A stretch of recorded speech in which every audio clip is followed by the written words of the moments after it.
El Instituto de Democracia y Derechos Humanos de la PUC presenta Amigos con Derechos, un podcast para comprender cómo los derechos humanos impactan en nuestras vidas. Bienvenidos a un nuevo episodio.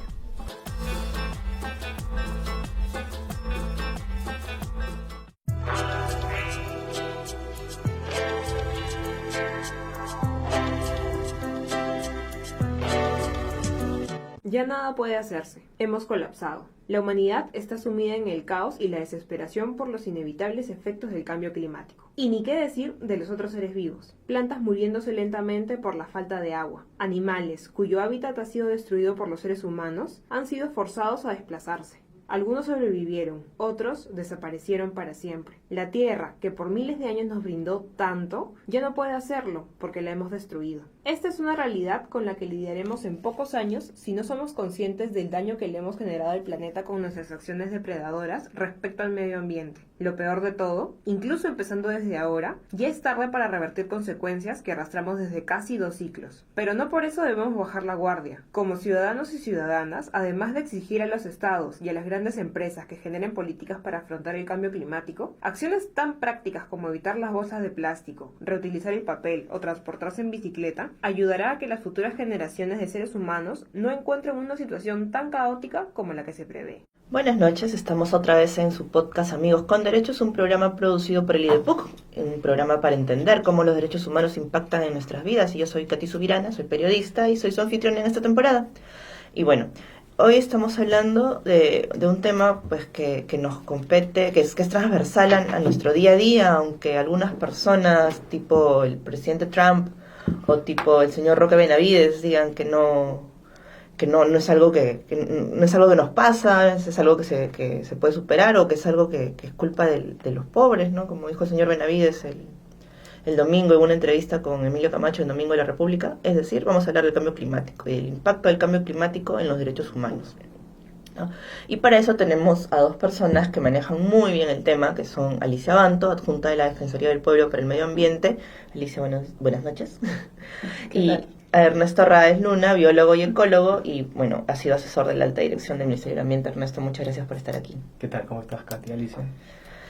Y bueno, nada, para empezar el programa, pues retomando un poco con lo que iniciaba, ha sido muy curioso ver el domingo, el domingo pasado, antepasado, las declaraciones del señor Roque Benavides ante la entrevista de Emilio Camacho, ¿no? Que los pobres son los que más contaminan, ¿no? O sea, me parece una desafortunadas declaraciones, por decirlo de manera amable, dado que está hablando de 2 problemas de los que deberíamos preocuparnos y no banalizarlos, ¿no? Por un lado está hablando de la pobreza, que es un problema tangible, y por otro lado el cambio climático, ¿no?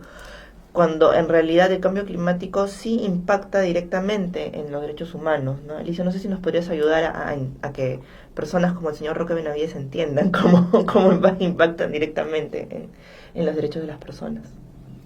Efectivamente, Katy, el cambio climático es un problema que ya afecta al mundo, ya nos está afectando a todos, y por tanto es una obligación ética de que todas las personas que tienen además un liderazgo, ejercen algún tipo de liderazgo, puedan estar bien informadas y puedan conocer cuáles son las implicancias del cambio climático hoy, pero también cuáles son las implicancias de este fenómeno, de este problema que afronta la humanidad para las próximas generaciones. Hoy el cambio climático ya ha generado un cambio de temperatura en los océanos, ya ha generado el deshielo de parte de los glaciares tropicales que, por ejemplo, tenemos en este lado del planeta.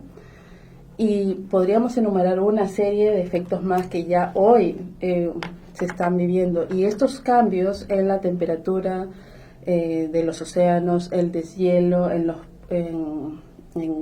parte importante de los polos, especialmente hay que notar que en los últimos años, además, los estudios que se han realizado marcan muy claramente que en este proceso que lleva el planeta hay una contribución muy importante y es una contribución principalmente de la humanidad, es decir, somos es nuestra especie, somos la humanidad los que estamos generando este cambio climático. Y por tanto es una obligación ética nuestra, es una obligación de la humanidad tener que conocer, entender y cambiar sus prácticas y cambiar la forma en la que consumimos, la forma en la que desarrollamos nuestra vida para poder frenar esto que hemos causado. El cambio climático no es hablar del futuro, es ya hablar del presente. Y el cambio climático es hablar también de la responsabilidad que tenemos los seres humanos, y por tanto yo creo que todo líder mundial, nacional, regional, local debe enterarse y debe asumir su responsabilidad también dentro del liderazgo que le toca para poder contribuir que las sociedades tomen conciencia de lo que nos está pasando. Además, y aterrizando en lo que es los derechos humanos, el cambio climático incide en todos los derechos de las personas, absolutamente en todos. Empezando, por ejemplo, por la alimentación. El cambio del clima genera un cambio en cómo se desarrollan los ecosistemas. Esto tiene implicancia directa, por ejemplo, en los cultivos, en las especies, en la existencia de las especies. Muchas especies están en peligro, en mayor peligro no solo por las actividades humanas, sino también por efecto del cambio climático. Esto tiene una incidencia en la agricultura, en la producción, en actividades económicas. Entonces, tiene una incidencia directa en varios derechos, y yo creo que a lo largo de este programa vamos a poder ir explicándole a la gente que esto no es solamente un problema del oso polar. Claro, es un problema nuestro, claro, es un problema hoy, es un problema que ya incide. Se ha viralizado, ¿no? Sí, además incide en el hecho de que el cambio climático es generador de mayor pobreza, porque si hablamos de pobreza, las estimaciones de los especialistas en la materia señalan que el cambio climático va a colocar en la pobreza a millones de personas, y va a generar además migraciones climáticas en el mundo, lo cual va a generar nuevos tipos de conflictos en el mundo. Entonces la implicancia es tremenda, probablemente es el mayor problema que afronta la humanidad, pero es lamentable que muchos líderes, quién sabe, no tengan conciencia hoy de eso. Es, digamos, un problema que ha generado el hombre y que afecta al mismo hombre, ¿no? O sea, que la humanidad está todos los días, la forma en la que vive, en la que consume, en la que produce, hace más grave el tema del cambio climático, y bueno, nos afecta a nosotros mismos, pero los afectados terminan siendo los más pobres, no terminan siendo los responsables, ¿no, Ernesto? Bueno, todos tenemos un nivel de participación en los impactos que el planeta está recibiendo por acción humana. Son las sociedades humanas las que actúan sobre los ecosistemas, los transforman y en muchas ocasiones los degradan, y ahora estamos observando una degradación global de los ecosistemas, ¿no es cierto? Sí. Pero no tiene sentido hablar de pobres y de ricos como cosas separadas, porque simplemente no existen pobres sin ricos y no existen ricos sin pobres, ¿no? En las sociedades igualitarias, y con pocos recursos, nadie levanta la voz y dice que pobres somos. Simplemente la gente dice cosas muy concretas, como nos falta comida, nos falta agua, esto o lo otro, pero todo el mundo está en el mismo bote, ¿no es cierto? Cuando hablamos de pobres y ricos, hablamos de sociedades que generan desigualdad. Y la sociedad prevalente, dominante, hegemónica, el capitalismo globalizado, es una sociedad, un tipo de sistema que genera enormes diferencias entre los seres humanos. Aunque se habla mucho de que se ha reducido la pobreza, en realidad lo que ha ocurrido es que ha aumentado la opulencia, se ha concentrado de una manera espantosa, y por supuesto quien tiene más recursos tiene muchas más oportunidades, por un lado, de impactar sobre el medio ambiente, ¿no? De pagar por hacerlo, de hecho, como cuando uno se compra una 4x4 Mercedes-Benz, ¿no es cierto? Que es muy diferente que viajar en Tico y muy diferente que viajar en Metropolitano o en Combi, en términos ambientales. Pero también ha conducido a que una enorme cantidad de gente hoy en día se encuentre en situaciones tan marginales, tan limitantes en términos de su acceso a los recursos naturales, que cualquier catástrofe, cualquier evento climático o ambiental los golpea muy duramente. Es lo que hemos visto en el último niño costero que tuvimos, ¿no es cierto? ¿Qué cosa fue? Fueron los señores de Buenaventura Mining los que quedaron arrastrados por el huaico o fueron los pobres. Entonces, somos partícipes todos. Aquí no estamos diciendo que los pobres no participan del impacto ambiental, participan de la sociedad, y necesariamente una sociedad que destruye también hace partícipes de la destrucción a los pobres. Claro. Pero estamos hablando de las condiciones en las que se encuentran y de los impactos que reciben. ¿Quién obtiene los beneficios de esta sociedad y quién carga con los costos? Esta desigualdad, entonces, definitivamente se hace evidente en diversos aspectos de la vida, ¿no? En cuanto a acceso a educación, en cuanto a acceso a salud, acceso a servicios básicos en general, pero sin embargo, digamos, cuando hay como tú mencionabas, el niño costero, ¿a quién afecta más, no? O sea, digamos, cuando se presenta una situación de este calibre, las desigualdades se hacen mucho más evidentes, en tanto los pobres se agudiza la experiencia de la pobreza, la experiencia de la marginalidad, la experiencia de la desigualdad, y además se agudiza en escalas cada vez crecientes, porque si hablamos de un mundo desigual donde, para empezar, hay los opulentos y los pobres, y entre los pobres hay poblaciones como los niños y las mujeres, particularmente maltratados por esta desigualdad, se suma una desigualdad sobre otra, sobre este grupo de personas, ¿no es cierto? Y los ancianos, y así sucesivamente. Entonces, ellos y ellas acaban siendo todavía víctimas revictimizadas, múltiplemente victimizadas por los cambios ambientales. Y hay una cosa muy importante: en todo momento debemos recordar que estas catástrofes y cataclismos e incertidumbres agudizadas son producto de nuestra sociedad. No son la naturaleza en contra de nosotros, no es la madre naturaleza y su ira y tonterías como las que se dicen. Somos nosotros los que estamos causando esto. Exacto, somos nosotros los que estamos causando esto, y no sé si, intuyo que, o por lo que sé, mejor dicho, desde el Estado no hay la suficiente fuerza para evitar que el cambio climático siga avanzando. Evidentemente no es un problema solamente del Perú, no es un problema global. Pero desde el Perú, desde la Defensoría, ¿se han evaluado las políticas que se aplican para mitigar los efectos ambientales? Bueno, creo que hay que situar las soluciones desde la responsabilidad individual, desde la responsabilidad de los estados y también desde la responsabilidad de quienes tienen más poder que los estados, porque también hoy en día hay que hablar de eso, ¿no? Creo que a nivel individual todas las personas debemos asumir un comportamiento responsable y tomar las decisiones del día a día que nos ayuden a frenar y a luchar contra los efectos que puede producir el cambio climático, y a frenar además también los cambios de temperatura. Porque, por ejemplo, con decisiones tan simples como disminuir el consumo de carne, ¿no? Se puede contribuir a que haya menos deforestación. Y si hay menos deforestación, menos emisiones de CO2. Y si hay menos CO2, hay menos gases de efecto invernadero, y por tanto estamos contribuyendo a frenar desde nuestra decisión individual. Si las personas en el mundo realmente asumimos comportamientos adecuados en materia de consumo, de producción y de formas de vida, podemos, en verdad, evitar llegar a este pronóstico terrible que nos dan los especialistas. Porque los especialistas dicen que si subimos un 0.5 más, ya casi hemos subido en cambio de temperatura casi un punto. Pero nos señalan, si aumentamos un punto más o 2 puntos más, las secuelas en los seres humanos van a ser terribles. Y probablemente en ese escenario solamente muy pocos podrán adaptarse, y millones de personas resultarán gravemente afectadas. Por un lado, entonces, la decisión individual es clave.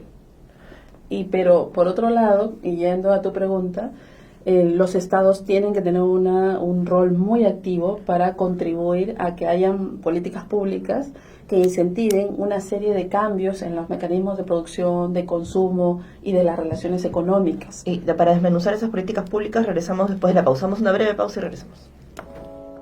1 millón de especies animales y vegetales están en riesgo de extinguirse de la Tierra. No hay otra opción que cambiar. Ven al 15º Encuentro de Derechos Humanos del IDEPUC, de vuelta al mundo, del 3 al 7 de junio en el campus de la PUC. Encuentra más información en nuestra página web y redes sociales.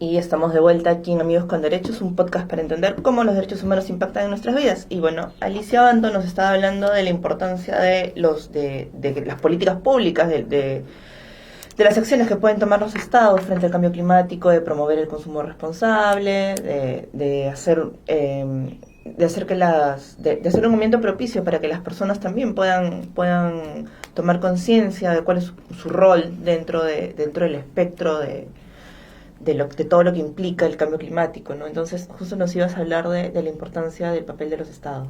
Sí, el papel de los estados es muy importante porque ellos tienen que asumir una responsabilidad de que dentro de sus ámbitos de soberanía pueda haber un cambio de actitud en las personas, un cambio en los mecanismos de producción y de las relaciones económicas, pero también es cierto de que muchos estados no son más poderosos que otros actores que tienen mayor poder en el ámbito global, ¿no? A nivel global hay muchas empresas que son más poderosas que los estados, hay grupos económicos que son más poderosos que muchos estados. Y estos grupos tienen una incidencia muy fuerte en cómo se dan los acuerdos internacionales y cómo proceden muchos estados. Aquí vemos, por ejemplo, cómo Estados Unidos en algún momento cambia, en los últimos años ya cambia y empieza a retroceder en materia de lucha contra el cambio climático. Y también hay cierta preocupación por el tema en Brasil. ¿Por qué? Porque muchas veces los grupos económicos que tienen un poder importante a nivel internacional, pero también a nivel nacional, tienen una incidencia fuerte en la forma en la que los gobiernos proceden. Y aquí, por ejemplo, no podemos dejar de desconocer que toda la industria vinculada a las energías no renovables tienen un lobby muy importante, ¿no?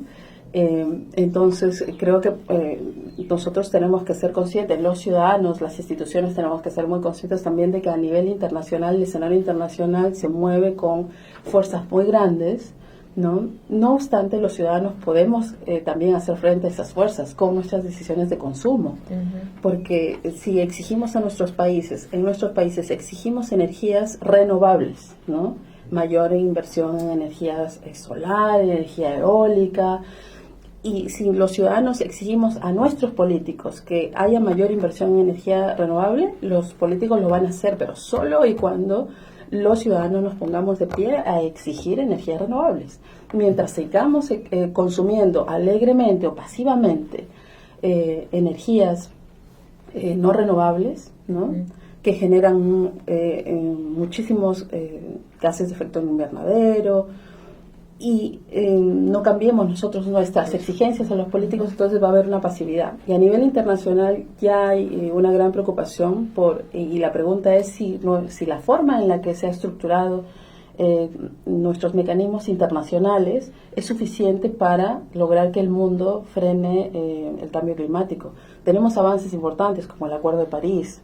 A nivel del Perú tenemos un avance importante que es la aprobación de la Ley de Cambio Climático y actualmente el proceso de reglamentación que cuenta con un proceso de participación y consulta previa. Son esfuerzos que hay que reconocer. No obstante, nos queda un camino importante por delante. Claro, y tenemos una tensión en esto de que la ciudadanía, la participación de la ciudadanía, ¿no? Como bien decía Ernesto hace un momento, claro, todos somos responsables, todos somos parte de la sociedad, pero esto de no ejercer una ciudadanía pasiva y ir a decirle al gobierno, por favor, no, oigan, hay que cambiar las políticas de tantas cosas, ¿no? Tenemos una lista tan grande de cosas en las que debería cambiar, debería mejorar, ¿no? pero ¿tú cómo ves ves voluntad de parte del gobierno para, a un año de aprobada la ley marco de cambio climático, para mejorar la situación, para reducir un poco la tensión que se produce cuando hablamos de, por ejemplo, de estudios de impacto ambiental, de que se relajan los estudios de impacto ambiental en las industrias extractivas? ¿Cómo ves esto? Bueno, nosotros tenemos que recordar que la base de toda sociedad es económica, ¿ok? Y el Perú, en el concierto de las naciones, sigue siendo un país que basa su economía en la extracción de recursos naturales y su exportación sin mayor valor agregado. Somos un país primario exportador, como dicen, ¿no? Y eso se expresa, por ejemplo, en mensajes que se repiten como un mantra, como por ejemplo, Perú, país minero, Perú, país minero. Y es tan cierto eso como que Perú es país pesquero, y Perú es país de bosques, y Perú es país agrario, y Perú es país gastronómico, y la cantidad de otras cosas más que participan de la economía, incluso con mucho más aporte y mucho más contribución que la propia minería. Entonces, lo que yo encuentro es que hay cierta perversidad en el mensaje ambientalista, digamos, convencional, ¿no? En el cual, sí, es cierto, como muy bien dice Alicia, todos tenemos que asumir nuestra parte de responsabilidad con respecto al medio ambiente, pero ¿cómo lo hago? ¿Cómo soy un consumidor responsable si todos en la economía me dicen, tienes que ser un consumidor insaciable? Y si no eres un consumidor insaciable, estás mal, ¿no es cierto? Tienes que ganar más plata para comprar más y tiene que ser más caro. O sea, hay alguien en la propaganda, en la televisión, que salga y te diga, no te compres un carro más grande, no consumas más combustible. No, te dicen, compra más. No, vete a Europa, están baratos los pasajes, ¿no? ¿Cómo es posible que no tengas plata para irte a Europa? Mira, aquí te doy una tarjeta de crédito para que puedas hacer el gasto, ¿no es cierto? Entonces, es perverso porque pone la presión de la responsabilidad ambiental sobre la ciudadana, el ciudadano de a pie, con muy poco acceso verdaderamente a los medios que le permitirían tener una acción verdaderamente de magnitud suficiente, ¿no es cierto? Al mismo tiempo que le envía todos los mensajes contrarios todo el tiempo. Es decir, si unas chicas llenas de siliconas son el programa central en la televisión peruana, ¿qué cosa le estás diciendo a la niña, al niño que crece en ese ambiente? Pues le estás diciendo, ponte siliconas. Claro, está dando un modelo, ¿no es cierto? Está diciendo un paradigma. Hay una enorme perversión en este tema y por eso es que tenemos que ser muy cuidadosos de establecer la crítica en la base social. Yo enseño en la Escuela de Economía y Gestión Ambiental en la Ruiz de Montoya, y estamos tratando de generar una nueva forma de pensar la economía, donde por supuesto la ciencia neoclásica y todo lo demás tiene que enseñarse a los chicos porque estamos en el medio en el que estamos y en el sistema en el que estamos, pero si nosotros no cambiamos la sociedad, no cambiamos los postulados fundamentales de esta sociedad, no cambiamos la propia ciencia económica que dice que los seres humanos tenemos satisfacciones insaciables e infinitas, va a ser absolutamente imposible llegar a una responsabilidad ambiental social. Y un elemento que es muy importante en términos de derechos humanos. Los tres principios de los cuales emanan todos los derechos humanos que hoy en día conocemos son los de libertad, igualdad, fraternidad, ¿no es cierto? Y no somos iguales en términos de nuestro impacto ambiental. No somos iguales en términos de nuestra capacidad de detener el impacto ambiental. Ahí la desigualdad es enorme. Y, como muy bien dice Alicia, si la salud es impactada de modo tan importante, y no solamente nuestra salud física, nuestra salud mental es impactada de manera tan importante por la degradación del medio ambiente, entonces la degradación del medio ambiente afecta nuestra libertad, nuestra experiencia libre de ser seres humanos. Y este divorcio con la naturaleza que genera esta sociedad y sus valores conduce a que seamos menos saludables, menos libres. Y a propósito de lo que dices, me das un buen pase para hacer la última pregunta del bloque, ¿no? Que es una pregunta que se plantea en el encuentro de derechos humanos que será del 3 al 7 de junio en la Católica, ¿no? ¿Cómo podemos cambiar frente al cambio climático? Eso, bueno, ustedes ambos son partes de la mesa de Cambio Climático y Derechos Humanos, que será el 5 de junio, ¿no? Justo en el aniversario del Baguazo. Así que creo que es esta pregunta, o sea, para cerrar el bloque, ¿cómo podemos cambiar frente al cambio climático?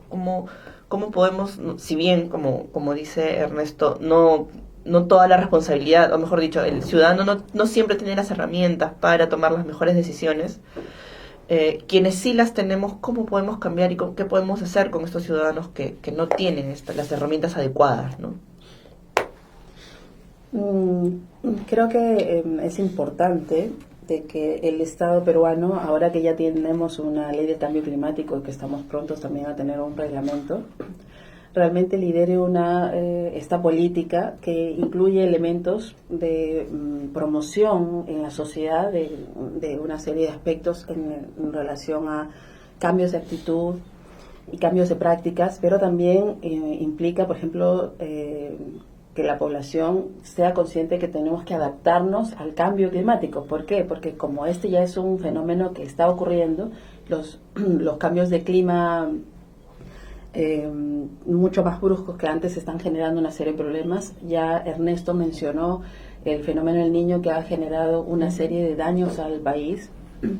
Y por ejemplo, si la población no es acompañada por sus autoridades, vamos a seguir en el mismo círculo vicioso de construir allí donde no debes construir, de reconstruir de la forma de reconstruir sin tomar en cuenta la adaptación de la infraestructura a las nuevas condiciones climáticas.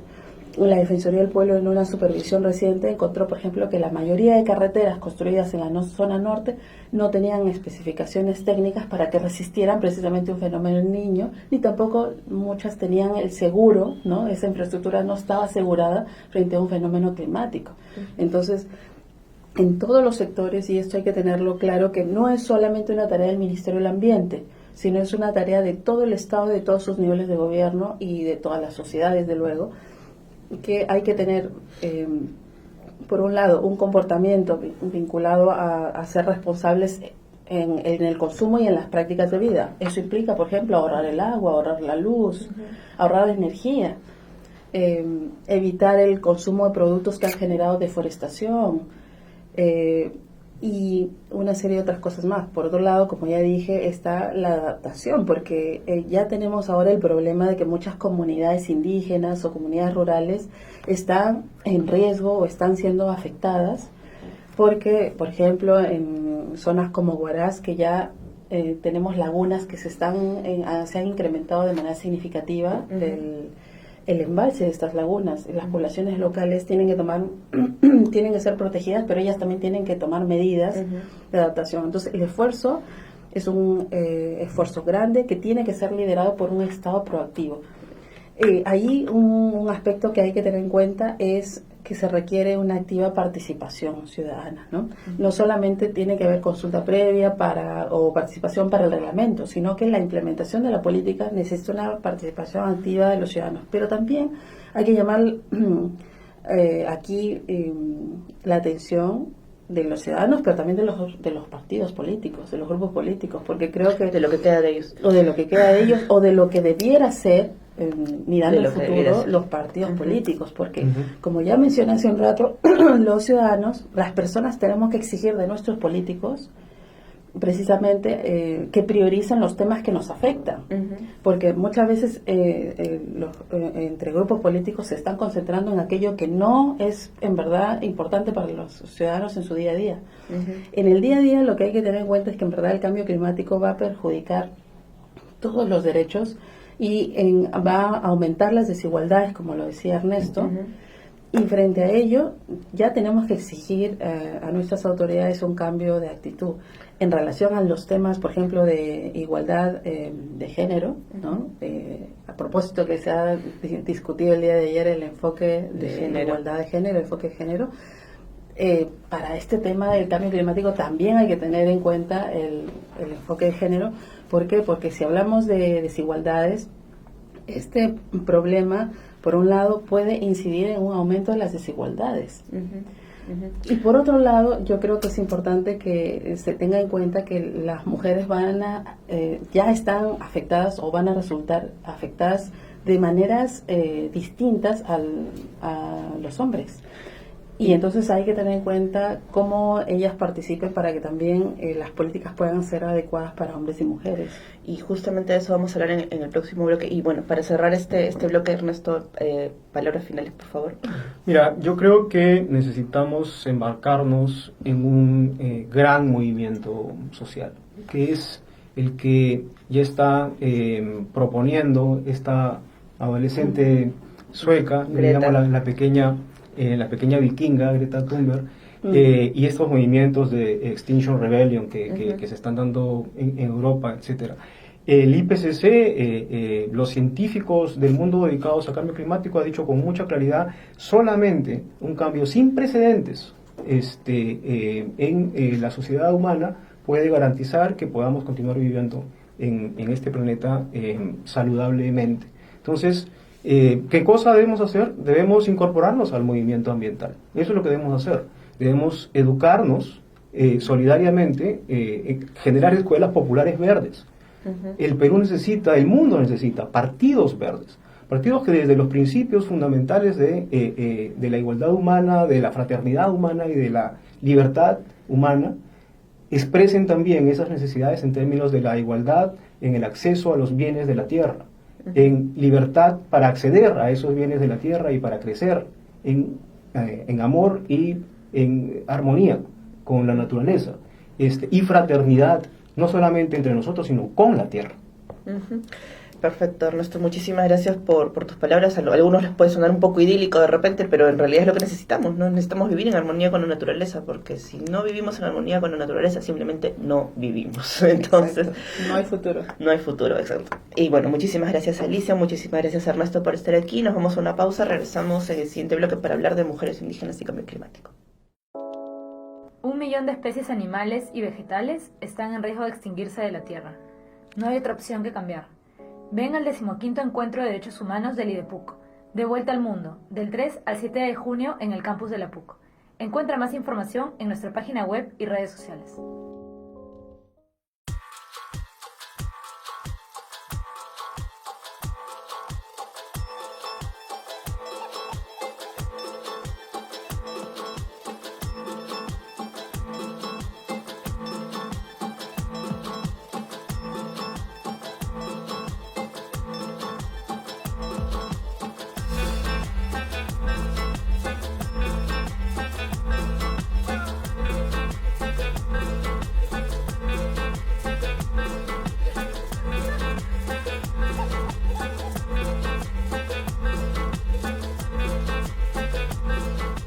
El dato IDEPUC. En el 2016, el Perú se convirtió en el primer país de Latinoamérica en tener un plan de acción sobre género y cambio climático, con el fin de articular estrategias para afrontar esta problemática, tomando en cuenta las necesidades y vulnerabilidad de las mujeres. Sin embargo, la Ley Marco sobre Cambio Climático, aprobada en marzo del 2018, no incorporó el enfoque de género, sino el enfoque de igualdad, como parte de los enfoques para la gestión integral del cambio climático, lo cual resulta confuso al no haber registro de lo que implique este enfoque. Esto fue el dato IDEPUC. Estamos de vuelta en Amigos con Derechos, un podcast para entender cómo los derechos humanos impactan en nuestras vidas. Yo soy Katy Subirano, su anfitriona en esta temporada, y estoy acompañada en este bloque con Melania Canales, presidenta de la Organización Nacional de Mujeres Andinas y Amazónicas del Perú, ONAMIAP. Melania, muchas gracias por estar con nosotras. Alguien cause la palexita desde este emisora. Entonces vamos a saludar a todos los oyentes, a todos los que nos ven, y bueno, estamos aquí para dialogar justamente de los derechos humanos. Exactamente. Humanos y humanas. Estamos aquí, lamentamos la ausencia de Jessica Huertas, especialista en poblaciones vulnerables y género de la Dirección General de Cambio Climático del MINAM. A última hora tuvo un problema y tuvo que cancelar, pero bueno, en este espacio le damos lugar a todas las voces, así que en otra oportunidad, Jessica, serás bienvenida. Las lamentamos mucho que no estés hoy con nosotros. Bueno, Melania, tú estás participando, vamos a poner un poquito en contexto las cosas, ¿no? Como comentaban en el bloque anterior, ya hay una ley marco de cambio climático, no hace más o menos un año, o sea, ya está cumpliendo la ley más o menos un año, si no me equivoco. El Perú es el primer país de Sudamérica en contar con una ley marco sobre el cambio climático, lo cual es bueno, ¿no? El tema es hacer que la ley no se quede solamente en papel, ¿no? Entonces hay un proceso de reglamentación que se ha empezado primero con una consulta a los involucrados, y en este proceso de consulta que empezó en febrero está participando Melania, ¿no? Entonces, Melania, no sé si nos puedes contar un poquito cuáles son los avances o en qué etapa nos encontramos ahora en este proceso de reglamentación. Bien, sí, ya casi un año de la aprobación de la ley marco de cambio climático. En ese sentido puedo decir todavía que esta ley no ha sido consultada. Ahí tenemos la primera observación que hemos venido haciendo como organización nacional, porque existe la ley de consulta previa y su reglamentación, donde dice que debe de consultarse las medidas administrativas y legislativas. Pero sin embargo, el Congreso hasta ahora no hace ninguna consulta, a pesar que hemos hecho pedidos reiteradamente. Piensan que en el país los poderes cada uno se manejan a su antojo, ¿no? Entonces es una de las cuestiones que estamos viendo también, hacer la demanda por el tema de la consulta a lo que es el Congreso. Y por otro lado, sí, pues se ha iniciado este proceso de consulta previa a pedido de las organizaciones indígenas en el Perú. Esta consulta, porque nos va a afectar de todas maneras estas normativas, de alguna manera, a los pueblos y mujeres indígenas. ¿Sí? Entonces hemos hecho ya, estamos al día de ayer hemos terminado los talleres de la etapa informativa de la reglamentación de la Ley Marco de Cambio Climático, y el 22, 23, 24 estamos teniendo la etapa de la evaluación interna. Y luego en junio tenemos lo que es el proceso de diálogo, ¿no? Diálogo en sí, para ver qué queda o no queda. Pero, sin embargo, esto es ya como la 7ª consulta que se ha hecho a nivel nacional. Tenemos la consulta que se ha hecho de educación, también salud, también se ha hecho la consulta de las lenguas originarias, bueno, la propia reglamentación de la consulta previa, del CERFOR, también se ha hecho la consulta, pero el tema es que todas estas consultas no tienen consentimiento. Ahí está el problema. Consentimiento digo porque ¿cómo así? Es que el Estado es el que decide al final, y eso dice la ley. Y la ley y el reglamento de la consulta previa. Y esta ley y reglamentación de la consulta previa no está de acuerdo a los estándares internacionales de derecho de pueblos indígenas. No se ciñe. Y por eso que no existe consentimiento. O sea, nosotros podemos dialogar con el Estado, pero al final es el Estado el que decide. Es el Estado el que decide. Claro. Recuerdo cuando se reglamentó la ley de consulta previa, fue un punto que las organizaciones indígenas reclamaron, ¿no? Con bastante ahínco, ¿no? Y bueno, tienen sus razones. Pero en este caso específico del tema de la ley marco de cambio climático, ¿se están respetando los procesos? Bueno, hasta ahorita estamos en las diferentes etapas, ¿no? Y estamos, como se dice, en la 4ª etapa. Y ahora viene la 5ª etapa, que es la etapa de evaluación interna, la 6ª, que es el diálogo, y la 7ª, que es la decisión. Y la decisión solo es ya en gabinete del Estado. ¿Y qué esperas tú que llegue hasta qué propuesta o qué cosa que han trabajado los pueblos, ustedes como pueblos indígenas, como representantes de los pueblos indígenas directamente afectados por el tema del cambio climático, lleguen al final? Una de ellas que estamos viendo, por ejemplo, es el tema del enfoque de género. En la ley no existe el enfoque de género como tal. No existe. Solamente hay una partecita que dice igualdad entre hombres y mujeres. Lo que pasa es que todavía no terminan de entender, creo, muchas personas cómo el tema del cambio climático afecta al tema de las mujeres y Sobre cómo afecta todo. el tema de la desigualdad, ¿no? Claro, claro, y entonces ese es un tema grande que no está explícitamente en la propuesta del reglamento, tampoco está en la ley. Entonces nosotros estamos tratando de que se recoge y hay propuestas para ello en los diferentes artículos para que se tome en cuenta el enfoque de género. Y en ese sentido se tiene que ver, claro, las mujeres de alguna manera somos afectadas de forma diferenciada.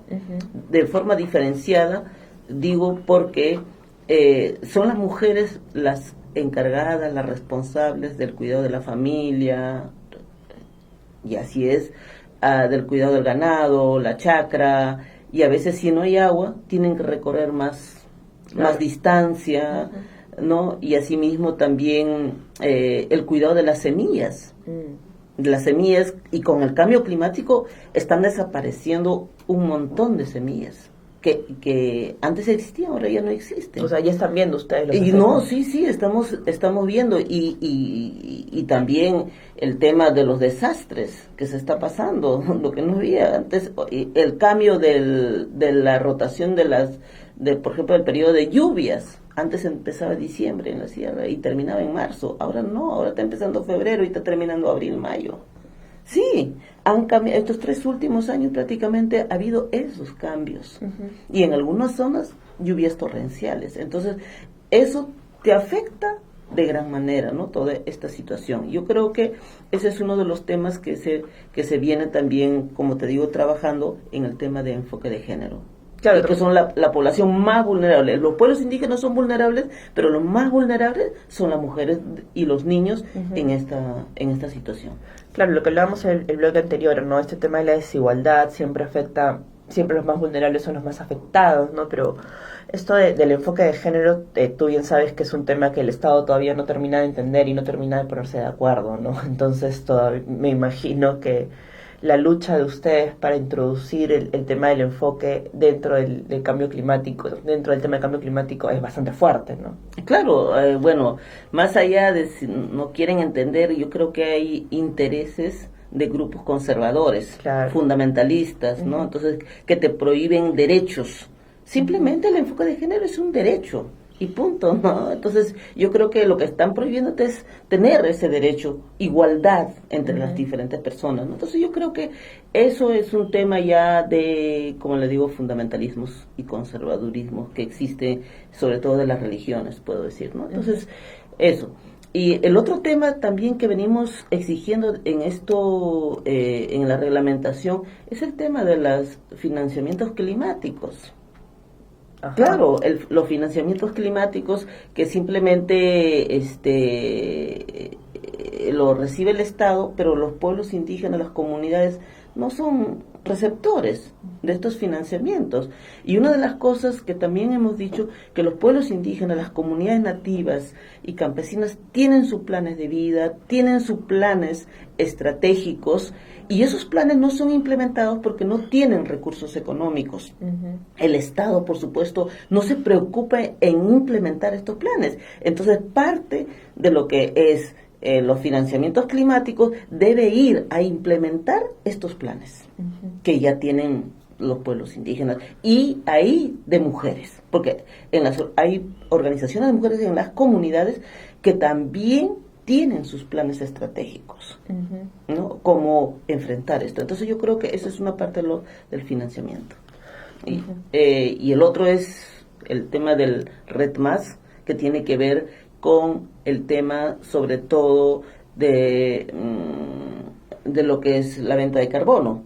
Y en esto hay una propuesta del RIA y hay una propuesta del RAC, que es el Red Andino Costero, y el otro es de pueblos indígenas amazónicos, ¿no? Entonces yo creo que eso también tiene que ir ahí en este reglamento. En realidad son 11 propuestas. 11 propuestas que 11 ustedes, propuestas como pueblos indígenas. Y claro, y entonces en esta reglamentación se tiene que incluir esas 11 propuestas. Ya, ¿y cómo ves tú la receptividad a las propuestas que están llevando? Bueno, ahorita estamos en los talleres informativos, en decir, bueno, el Estado está informando. Ajá. Y a esa información nosotras estamos haciendo aportes. Y en la evaluación interna se va a ver la voluntad verdaderamente si quieren introducir o no. Y la etapa de diálogo, ahí es el espacio decisivo, como se dice. Ahí es cuando se terminan de armar las propuestas definitivas. Claro, hasta ahora nos dicen ahí sí estamos evaluando, el Estado está evaluando, ¿no? Pero todavía no sabemos hasta ahora si esas propuestas van a ser recogidas, no sabemos. Y uno de las cosas que sí es en esta situación es esa competencia que tiene el Ministerio de Economía y Finanzas con el MINAM. El ente rector es el MINAM, pero tiene menos poder que el Ministerio de Economía y Finanzas. Es el que decide y promueve el extractivismo. A veces se contradice con esta reglamentación su Plan Nacional de Competitividad y Productividad que tiene el MEF. Bueno, el Ministerio de Economía y Finanzas siempre ha sido un ministerio muy hermético y difícil de entender. Vamos a una pausa y regresamos en Amigos con Derechos. Seguimos con Melania Canales. 1 millón de especies animales y vegetales están en riesgo de extinguirse de la Tierra. No hay otra opción que cambiar. Ven al 15º Encuentro de Derechos Humanos del IDEPUC, De Vuelta al Mundo, del 3 al 7 de junio en el campus de la PUC. Encuentra más información en nuestra página web y redes sociales.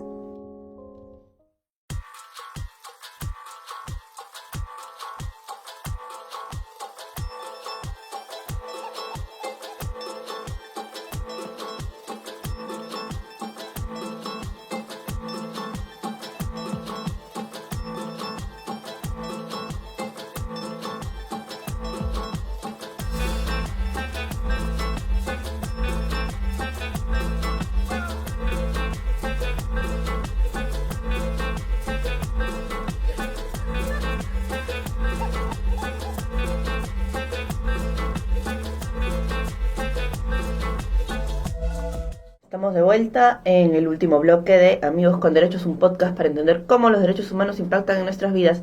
Melania Canales está con nosotros. Melania, nos estabas comentando el bloque anterior, antes de la pausa, sobre algunas propuestas que ustedes han llevado a esta etapa de información. Claro. Entonces, no sé si podríamos conversar un poquito más de como eso. le decía, tenemos 11 propuestas, creo que algunas hemos mencionado, y el tema del enfoque de género, que es para nosotras las mujeres, es muy importante, pero también está el tema de la seguridad jurídica del territorio, que tiene que ver con la titulación de los territorios comunales, tanto de las comunidades nativas como de las comunidades andinas. Y eso yo creo que es súper importante si queremos seguir manteniéndonos como pueblo. El territorio para nosotros es súper importante, y eso es una propuesta que debe estar y es integrada ahí, ¿no? Entonces, y el otro tema tiene que ver también con la seguridad alimentaria, seguridad y soberanía alimentaria.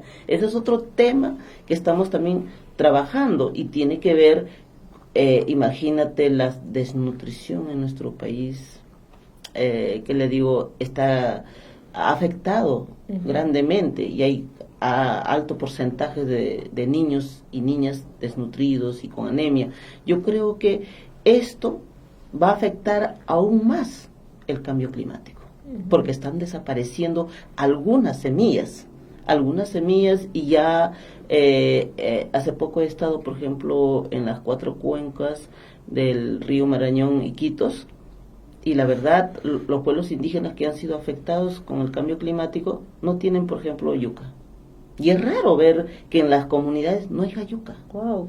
Sí, y solamente están con plátano. Y el derrame del petróleo afectando también los peces, que es su única fuente de alimentación. Entonces, por ejemplo, eso tiene que ver justamente con lo que es el cambio climático, ¿no? Entonces, yo digo que esto se debe tomar en cuenta, ¿no? Entonces, en la ley habla sobre seguridad alimentaria, pero no habla de soberanía alimentaria, ¿no? Entonces, eso es un tema que se tiene que ir trabajando. Asimismo, estamos hablando del Minga. Para nosotros el Minga es una apuesta política para poder ver el cuidado de los bosques de forma integral, de forma, o sea, donde todos y todas estamos involucrados. No necesariamente, o sea, como que nos ponen a nosotros, a los pueblos indígenas, hagan esto, hagan el otro. Inclusive se menciona el tema de la transferencia, cuando se habla de transferencia tecnológica. Y no es transferencia tecnológica. Nosotros decimos, no, nosotros no queremos que nos enseñen, nosotros tenemos también nuestras propias tecnologías en los pueblos indígenas. Es el intercambio de las tecnologías, el intercambio de esos conocimientos y saberes ancestrales con las nuevas tecnologías que existen, cómo unir, cómo intercambiar. No es que nos impongan. A veces decimos que los pueblos indígenas necesitan desarrollo. No necesitamos desarrollo, tenemos nuestro propio desarrollo, si no, no hubiéramos existido. O sea, no es como decir, siempre están tratando de imponer. En ese sentido, hay una propuesta también. Entonces, yo creo que... Explícame un poquito, por favor, para que nos entiendan nuestros radioescuchas, las personas que nos ven por Facebook, ¿a qué te refieres cuando hablas de Minga? Minga. Bueno, es una palabra, ¿qué te digo? Para nosotros sería Minca, y en el mundo amazónico le dicen Minga. El Minca es todos y todas tenemos que estar involucrados en el trabajo. Si se trata de cambio climático, todos los sectores tenemos que involucrarnos, incluyendo los pueblos indígenas, ¿no? Si queremos reducir catástrofe, se puede decir, de lo que es el calentamiento global. ¿Y ustedes se sienten realmente involucrados? ¿Cómo se sienten participando en el espacio en el que participan ahora, trabajando por la reglamentación de...? Mira, como una vez más digo, yo creo que ha sido a pedido de los pueblos indígenas, está haciéndose esta consulta de la reglamentación de la Ley Marco de Cambio Climático. Si bien es cierto que para mí no es fácil, por ejemplo, cuando tenemos que negociar algunas cosas. Y uno de los principios básicos, que los derechos humanos no se negocian. Hay derechos de pueblos indígenas que no se debería negociar. Y nosotros en eso sí tenemos clara, creo, nuestra posición frente a ello, ¿no? Entonces, en ese sentido es lo que nosotros venimos impulsando, trabajando. Vamos a ver en estas dos últimas etapas que falta aún en esta reglamentación. Lo que hasta ahora se ha hecho es recoger información y el Estado informar, aunque nos han dicho que, sabes que no hay cosas que no están en la ley y en el reglamento no se va a recoger. Y entonces a nosotros decimos, bueno, ¿y qué va a pasar con nuestras propuestas? ¿Y cosas como cuáles? Cosas, por ejemplo, cuando hablamos de la comisión de alto nivel. Y la comisión de alto nivel son los sectores, parte integrante. Y los pueblos indígenas queremos participar en esa comisión de alto nivel. Pero dice no, eso ahí participan los sectores, y en la ley dice participan los sectores, pero nosotros estamos diciendo, nosotros queremos participar, y que en el reglamento se diga en todo caso, pero estamos en esas discusiones todavía. Y otra discusión para ir cerrando ya el bloque. Lamentablemente el tiempo no es todo, no tenemos todo el tiempo que quisiéramos, ¿no? Hablábamos hace un momento, mejor dicho, desde que empezamos a conversar, hablábamos del tema del enfoque de género en todo esto, ¿no? Y tú me decías fuera de micro que hay un aumento en la responsabilidad agrícola de las mujeres. Sí, justamente hay una sobrecarga de trabajo en las mujeres cuando hablamos de la agricultura familiar, porque generalmente los hombres salen de sus comunidades en busca de trabajo y son las mujeres las que asumen esa responsabilidad de la seguridad alimentaria de la agricultura familiar. Y entonces ellas se recargan, por supuesto, de trabajo, porque tienen que trabajar la chacra, cuidar el ganado, cuidar a los hijos, estar pendientes, inclusive, como le digo, tienen que arrear el ganado también lejos. Y justamente el día de ayer una hermana decía, los manantiales se está secando, el agua se está secando, que no solamente la preocupación es por los bosques, sino hay que pensar también en el agua. Bueno, el agua es una preocupación y se está secando, y eso recarga de trabajo a las mujeres. Y las mujeres muchas veces ya no tenemos espacios ni para capacitarnos, ni para informarnos, ni para tampoco tener espacio para participación política, porque en realidad hay mucha recarga de trabajo. asumen las mujeres un rol protector, ¿no? Claro, entonces yo creo que en eso por eso decimos que el rol de las mujeres es súper importante. Las mujeres debemos estar informadas y participar con una participación plena y activa. Ok. Melania, muchísimas gracias por estar aquí. Una vez más lamentamos que Jessica no haya podido venir, pero bueno, hemos aprovechado el tiempo para que Melania nos explique bien las propuestas de los pueblos indígenas y que esperamos que se tomen en cuenta en el tema de la reglamentación. Ya nos falta tanto, ¿no? Me dices que en junio ya se llega a la etapa final, ¿no? La etapa de diálogo, entonces estaremos pendientes para ver cuáles son los avances y cuáles son los temas que se han recogido. Muchas gracias, Melania. Claro, muchas gracias también a ustedes. Muchas gracias a ustedes por seguirnos y nada, nos vemos y nos escuchamos en el próximo programa. Hasta luego. Hasta aquí llegamos con este episodio de Amigos con Derechos, un podcast para comprender cómo los derechos humanos impactan en nuestras vidas. Amigos con Derechos es producido por el Instituto de Democracia y Derechos Humanos de la PUC. El programa es conducido por Katy Subirana, producido y mezclado por Gabriela Quevedo y Rosdela Heredia. El equipo lo dirige Patricia Barrantes. El diseño de la música es cortesía de Danzai. Si te gustó este episodio, puedes volverlo a escuchar todos los martes desde Zona PUC, además de seguirlo por el Facebook del IDEPUC, donde nos encuentras como @IDEPUC.